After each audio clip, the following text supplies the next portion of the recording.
Assalamualaikum warahmatullahi wabarakatuh. Alhamdulillah, alhamdulillahi rabbil alamin. Assalatu wassalamu ala asrafil anbiya'i wal mursalin, Sayyidina wa maulana Muhammadin. Asyhadu an la ilaha illallahul malikul haqqul mubin wa asyhadu anna Muhammadan abduhu wa rasuluhu was-sadiqul wa'dal amin.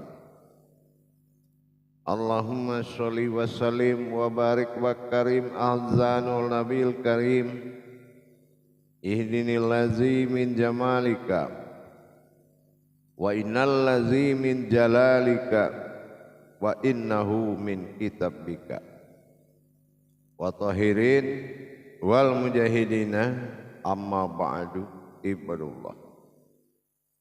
Bersyukur kita kepada Allah dengan mengucapkan alhamdulillahi rabbil alamin atas segala limpahan karunia rahmah dan hidayahnya, serta dengan izin dan ridhonya juga kita dapat menjalankan amanahnya, beramal dan beribadah zahir batin dunia dan akhirat. Bersalam kita tidak akan pernah kita lupakan. Marilah sama-sama kita sampaikan, kita panjatkan kepada junjungan kita Nabi Allah, Nabi al-akhirul zaman, Rasulullah Muhammad sallallahu alaihi wasallam. Atasnya kalimahnya kita kalamkan dengan membacakan Allahumma sholli ala Sayyidina Muhammad wa ala alihi Sayyidina Muhammad. Alhamdulillah, kita panjatkan segala puji syukur kehadirat Allah. Berkah rahmah hidayahnya, bertemu lagi dengan saya Guru Mursyid Syekh Nur Muhammad Buya Irwan Maulana Al-Khalidi, Sumatera Barat, dalam rangka meningkatkan iman dan takwa kita kepada Allah. Tentulah kita belajar bertolabul ilmi untuk menuju kebenaran dalam menghindari prasangka dan kesyirikan dan kemusyrikan apabila kita tidak melalui pintu belajar. Alhamdulillah para jemaah dan hadirin, dalam makom majelis dzikir ma'rifatullah, tentunya dalam syiar tayangan YouTube Buya Pasaman Timur, dalam naungan Yayasan Islam Hidayatul Mubarakah, saya akan berbagi wawasan dan ilmu pengetahuan, yang mana wawasan dan ilmu pengetahuan ini adalah lanjutan atau sambungan setelah kita terlebih dahulu di tayangan kemarin kita sudah mempelajari rahasia hakikat zuhur, rahasia hakikat ibadah zuhur atau sholat ba'da zuhur. Tapi sekarang kita akan mentadabur, mengkaji ilmu amal ibadahnya, yaitu lanjutan kepada yang kedua, yaitu sholat ba'da asyar. Nah, ini hakikat dari sholat ba'da asyar ini seperti apa? Nah, dalam tayangan kupasan kita tentang ba'da zuhur, itu sudah kita ketahui bahwasannya bertajalinya wujud Allah pada diri sifat atau patihatun nasyun menuju humul sifat ma'ul hayat, sembahan dari sekalian alam sebagai wujud Allah. Sama dalam makom asyar atau dikatakan bayangan atau suatu asyari atau suatu kekuatan. Nah, ini asyar ini adalah sebuah kodrat yang mana perbuatan dari Fatihatun Nasun, Al-Fatihah terhadap 4 kodrat. Bagaimana supaya Fatihatun Nasun ini adalah menaklukkan terhadap 4 kodrat alam yang hayat di dalam diri kita. Apa yang dikatakan 4 hayat Allah dalam diri, yang dikatakan kodrat? Nah, ini yang dikatakan kodrat dunia, kodrat akhirat, kodrat jabarut, dan kodrat malakut. Nah, yang mana kodrat dunia ini adalah akal. Akal, potensinya akal. Dan kodrat akhirat potensinya rohani. Ya, nah, itu rohani kita itu potensi atau arasnya. Begitu juga dengan malakut, semua ruh-ruh yang ada di tubuh kita. Dan sampai kepada sebuah kodrat yang dikatakan jabarut ini adalah suatu kekuatan pandangan atau dikatakan bayangan atau kita membayangkan. Itu termasuk sebuah kodrat yang biasa dipakai dalam perbuatan tajali-tajali ma'rifat, tajali hakikat. Nah, ini sering dipakai. Jadi dalam rangka menaklukkan dengan kehadirannya diri sifat Allah an'amta alaihim yang berdiri dalam wujud bi alaihim. Disinilah kita melihat dan menyaksikan wujud diri na aku an batin am terlihat ta'ala Tuhan ihim berwujud diri. Disinilah dengan adanya berdirinya diri sifat, maka bersifatlah alam yang 4 ini, kodrat yang 4 ini di bawah kekuasaan Fatihatun Nasun. Ya, di bawah kekuasaan Fatihatun Nasun. Jadi kalau kita mendirikan asyar itu menaklukkan 4 kodrat dunia, akhirat, jabarut, dan malakut sebagai kodrat yang mutmainah pada diri kita, kodrat yang sempurna, kodrat yang hayat, dan kodrat yang kuat, sehingga dia tidak bisa berbuat sekehendaknya karena dia adalah takluk kepada yaitu wujud sifatnya Allah. Ya, ini yang dikatakan berdirinya Al-Fatihah dengan Fatihatun Nasun, tajalli diri batin Allah berupa diri, dan inilah yang akan membawa sebagai khalifahnya Allah, imaminullah, membawa 4 kodrat ini menjadi kesempurnaan menyembah Allah Subhanahu wa ta'ala. Untuk itu para jemaah dan hadirin dimanapun berada, celah-celah dari kekuatan tadi kita lihat, banyak orang yang mencari surga melupakan Allah, banyak orang yang mencari dunia melupakan Allah, banyak orang yang mau ke akhirat melupakan Allah, banyak orang yang berilmu banyak yang lupa dengan Allah. Artinya potensi dan kekuatan itu belum takluk ke diri kita. Potensi 4 kodrat tadi itu belum takluk ke diri kita. Akhirnya apa? Akhirnya kita diatur oleh kekuatan itu sehingga kehidupan harusnya menjadi kehidupan, akhirnya menjadi hidup. Hidup itu apa? Adalah hayatnya Allah. Kalau sudah hayatnya Allah terpengaruh kepada kodrat keduniaan semua iman, ini adalah kerusakan rohani yang sangat serius. Makanya diharapkan penaklukan dan penyembahan terhadap 4 kodrat alam terhadap diri sifat Allah yang wujud dalam Al-Fatihah. Ini benar-benar tobat alam itu kepada diri, tobat kodrat alam tersebut, 4 alam tersebut. Rabbana lakal hamdu. Nah,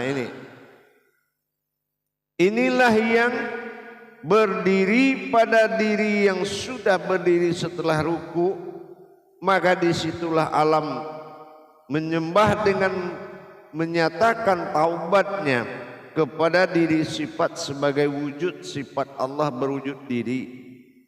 Fatihah adalah tajalli Allah dalam wujud batin bersifat diri. Disitulah dia sakluk, disitu dia takhluk, dan disitulah dia menyatakan penyembahan. Jadi yang bersifat batin itu kan rumusnya alastum birabbikum bala syahidna. Ini rumus kekal. Apa yang dikatakan rumus kekal? Batinul abdi, setiap yang terjadi dari batin adalah umat. Nah ini ternyata sudah jelas. Dan zahiru rabbi, setiap kezahiran umat itu adalah menuju Tuhan. Jadi kezahirannya ini disembahlah oleh batinul abdi tadi, 4 kodrat alam yang ada pada asyar.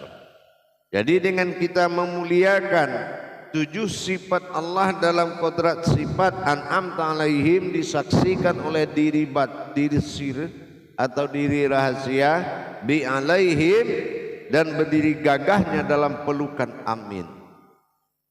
Aku, amin adalah wujud hakikat aku. Jadi dengan gagahnya Allah mengirim diri sifatnya dalam tajalli, wala tafarakula bismillah. Dengan demikian asyar sudah nyata bahwasanya kodrat 4 tersebut nyatalah bahwasanya berasal dari sifat wujud Al-Fatihah. Jadi dengan adanya berdirinya diri Fatihatun Nasyun, disinilah penyembahan dari kodrat dunia, akhirat, jabarut dan malakut. Jadi berhubungan dengan hadirnya Al-Fatihah.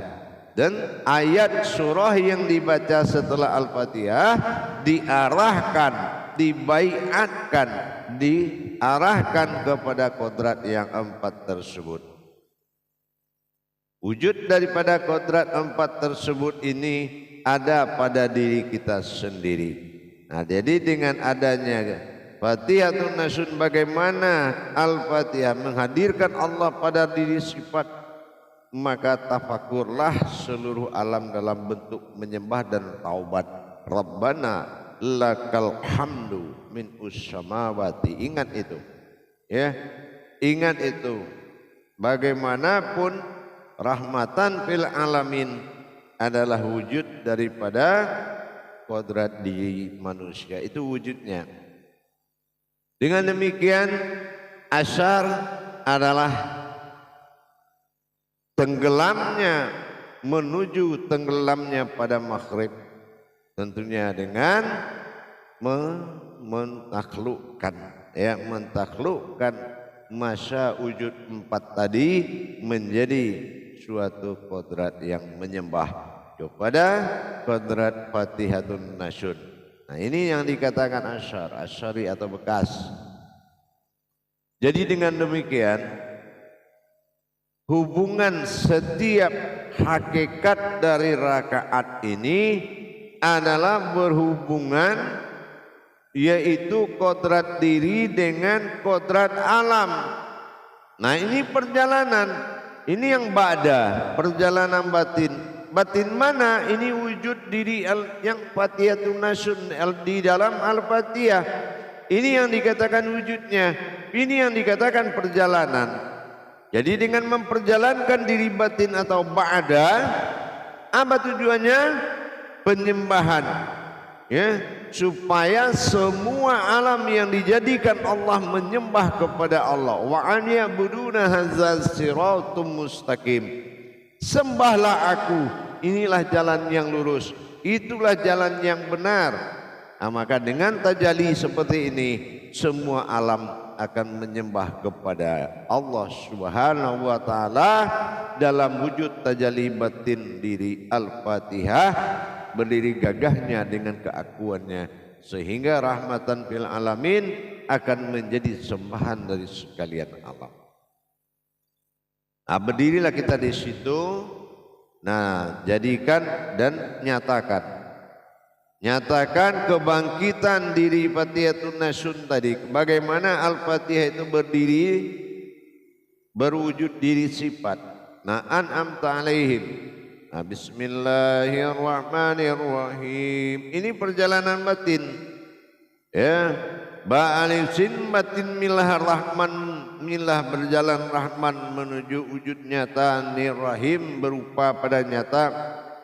Alhamdulillahi rabbil alamin. Nah, di sini alhamdulillah batin Allah, lillah berjalan Rabbi menguasai. Amin adalah diri atau kodrat. Ar-Rahmanir Rahim, dan dikuasai pada jasad berupa Rahman Rahim, insan berupa diri rohani. Maliki yaumiddin, dan bertajalilah kodrat tersebut kepada dal alif nun atau bertajali dan bergerak. Bergeraklah diri itu bertajali, yaitu din dal alif nun. Nah itu Maliki yaumiddin iyyaka na'budu. Nah ini perlihatkan kepada wujudnya batin itu sendiri. Wa iyyaka nasta'in, dan batin bi alaihim akan menatap kepada wujud anta alaihim. Ini batinnya, zahirnya. Maliki yaumiddin jelas di kebangkitan. Nah, gitu. Iyyaka na'budu situ, dan wa iyyaka nasta'in. Nah, inilah pandangan tadi, pandangan seluruh alam yang empat itu. Dia betul-betul menyembah kepada wujudnya Allah Al-Fatihah, Fatihatun Nasyun. Ya, wa iyyaka nasta'in. Nah, gitu. Jadi dengan adanya pandangan siratal lazi, nah inilah, ya kan? Di sini kita harus lihat siratal lazi. Nah, maka singkirkanlah keumatan, kemanusiaanmu, kata Allah. Siratal lazi, nah maka aku an adalah batin, am yang terlihat. Siratal lazina an'am, ta'ala adalah Tuhan, ihim wujud daripada berbentuk diri. Inilah Fatihah. Nah, siratal lazina an'amta alaihim. Nah, baru kita menyaksikan kejadian itu pada ma'rifat ghairil maghdubi alaihim. Nah, inilah batin bi alaihim, batin Tuhan. Inilah diri saksi. Inilah diri sir, rahasia. Nah, yaitu wujud pandangan nur ma'in dalam kodratnya. Ghairil maghdubi alaihim waladdallin, dan disatukan diri saksi yang melihat dengan diri an'amta alaihim yang dilihat dalam keakuannya. Aku disebut amin. Maka alam akan menyembah ridho ilahi, ya Allah, ikhlaskanlah ya Allah, tolong kami ya Allah, dan berikan kemudahan segala kebutuhan alam. Maka disinilah fungsi dari rakaat dengan nama sholatnya. Demikian. Jadi pelan-pelan kita belajar hakikatnya, insya Allah. Mudah-mudahan dengan kita memahami makna ibadah yang tersirat ini memudahkan kita untuk mencapai tauhid diri kita kepada Allah. Insya Allah, mudah-mudahan jamaah dan hadirin sekalian. Bagi jamaah yang ingin mendapatkan tuntunan, silakan menghubungi nomor telepon yang ada di layar deskripsi atau di layar YouTube Buya Pasaman Timur. Dan kalau ingin langsung menghubungi saya pada nomor 08 13 98337904 dengan Syekh Buya Pasaman Timur. Berbagi ilmu dan wawasan adalah kewajiban kita sesama umat dalam rangka meningkatkan iman dan takwa. Bagi yang sudah memahami, saya hanya mengingatkan, dan bagi yang belum memahami, maka belajarlah. sebelum kita masuk ke dalam kemurkaan atau dalam alam kerugian. Baik hadirin dan jemaah dan serta seluruh kerabat dan sahabat saya seiman, insyaallah mudah-mudahan bermanfaat, mudah-mudahan berkah dan mudah-mudahan mustajab dilakukan. Barakallahu ya karim ya rahman ya rahim. Akhirul kalam. Wabillahi taufiq wal hidayah. Assalamualaikum warahmatullahi wabarakatuh.